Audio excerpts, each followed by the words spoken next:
shake it, baby.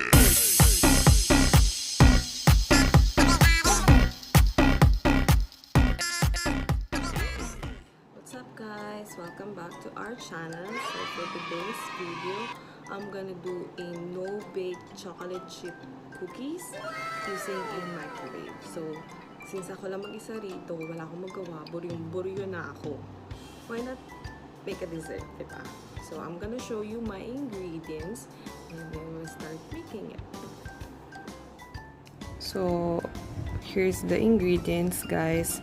So we have the unsalted butter, we have the whole milk, we have the iodized salt, brown sugar, we have the all-purpose flour, vanilla essence, and yung pinaka-importante is the Hershey's milk chocolate chip.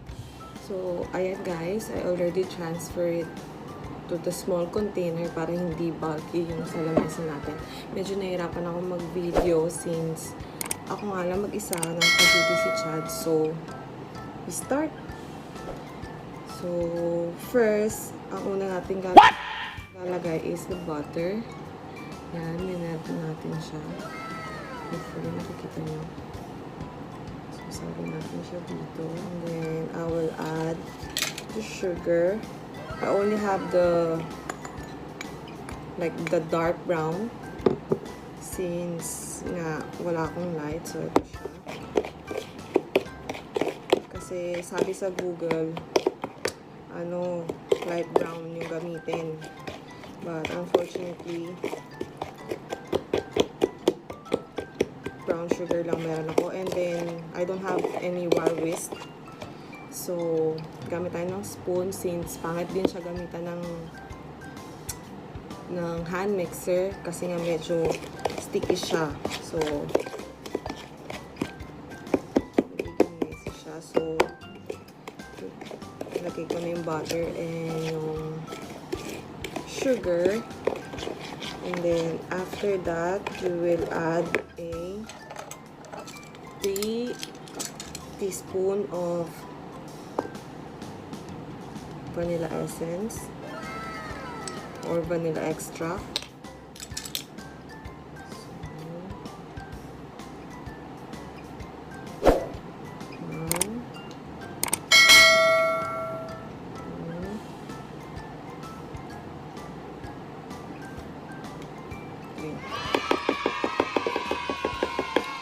Add na yung salt. Actually, sabi pinch lang.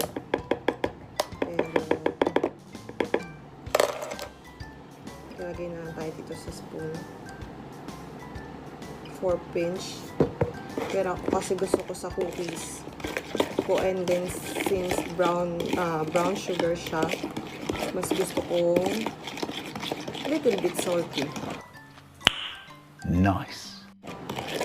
So, ayan na yung itsura na, guys.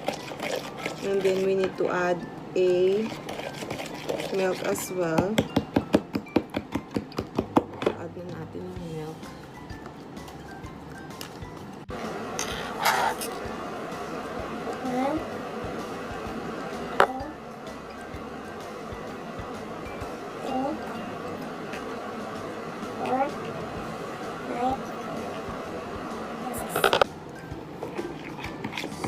Ayan yung itsura niya, guys.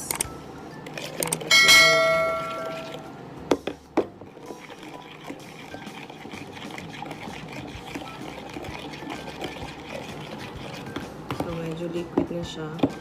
Kailangan ko lang medyo tunawin ng konti yung asukal. Yan, kasi nagbuo siya.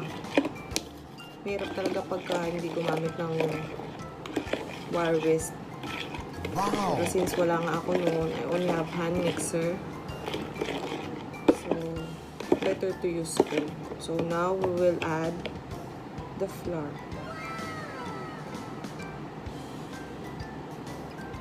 Again guys, just a disclaimer, hindi po ako baker. Nag-experiment lang din po ako.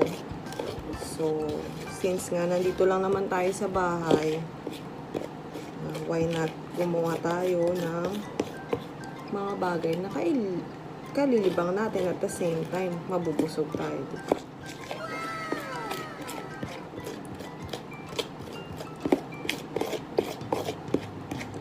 So, ganito na yung itsura niya, guys.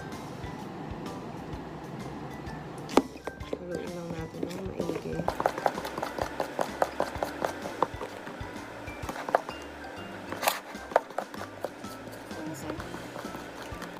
And then, i-add na natin tong chocolate chip.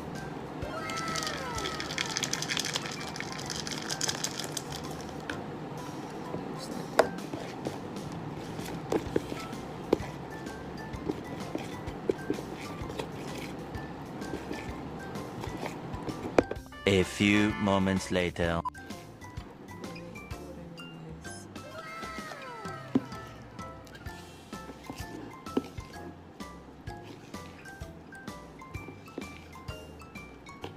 So, ngayon, ililipat na natin siya sa plate. So, mahirap siya gamitin ng kutsara.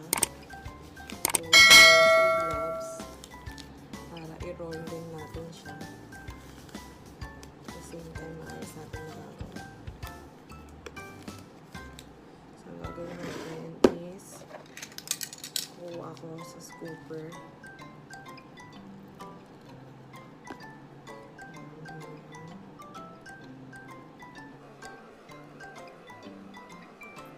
I-korte lang natin siya ng konting pabilog. Sabi, kailangan yung mga edge. Ayan yung mantis. At yung dami yung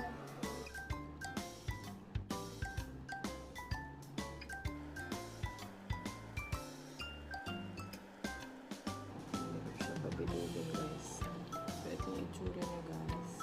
Lalagyan natin siya sa microwave. So, sabi, it needs to be microwave at least 30 seconds. But I think kailangan pa mas more kasi sabi din doon, iba-iba yung parang iba-iba yung ano ng microwave. So, hindi siya pare-pareho. So, anyway, makikita naman natin kung maluluto na siya or what.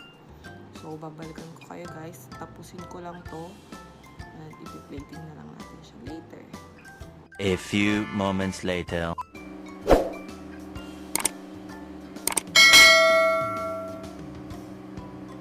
Ito na, guys, yung finished product. So, as you can see, hindi siya bilog na bilog kasi medyo mahirap nga siyang i-korte. So, I will just list the measurement on the description below para magaya nyo. So, I will list kung ano talaga yung original measurement na nakita ko sa Google. But itong ginawa ko is for 3 portion. So, 3 times nung 3 times nung measurement na nakita ko sa Google. So, basically, nasa Google, only one na big chocolate chip cookie, but I made 8 pieces on the 3 portion that it's written there. So, titingnan natin, guys, kung chewy ba siya.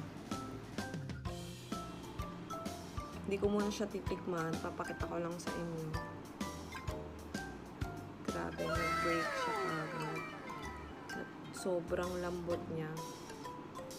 So, antayin ko muna dumating si Chad. Papatikin ko sa kanya kung masarap pa. One eternity later. So, ayun guys, he just came from work. Ngayon, titikman niya na yung cookies. So, titikman natin sa kanya.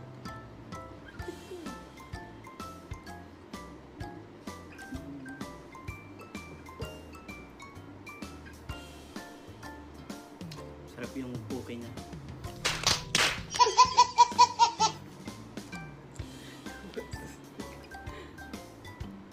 So guys, I hope you enjoyed this video as well. Don't forget to like, share, and subscribe to our YouTube channel. And then don't forget as well to like our Facebook page, which is Chamaeizha'S World. May mga suggestion kayo na pwede kong gawin. Just comment down below. I'll read all your comments. So, see you guys again next time. Bye-bye. Lubos niya na.